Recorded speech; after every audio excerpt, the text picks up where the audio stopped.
Did you know that if you have Pulsar device with Wi-Fi, you can update your firmware to maintain peak performance? These updates include the latest software enhancements and bug and security fixes, just like the ones in your smartphone. And this right here is your 1-minute guide on making these updates happen. First, you'll need the Stream Vision 2 app on your smartphone. Then, grab your Pulsar device. If it's not fully charged, connect it to a power supply.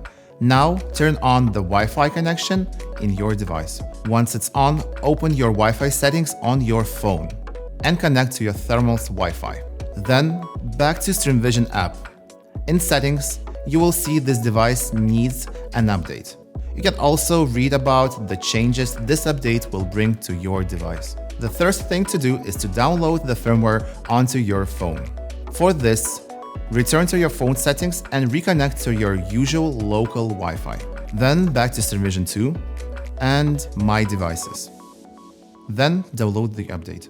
Once the update is on your phone, we can transfer the firmware to your device. Go to your phone settings again and reconnect to your device's Wi-Fi. Then back to Stream Vision, and you will see a prompt to install the firmware onto your thermal device. While the update is being installed on your device, make sure you don't press any buttons. To see the progress on your installation, look through the device's eyepiece, and you will see the status bar. Once the update is done, you will see it on device's screen too.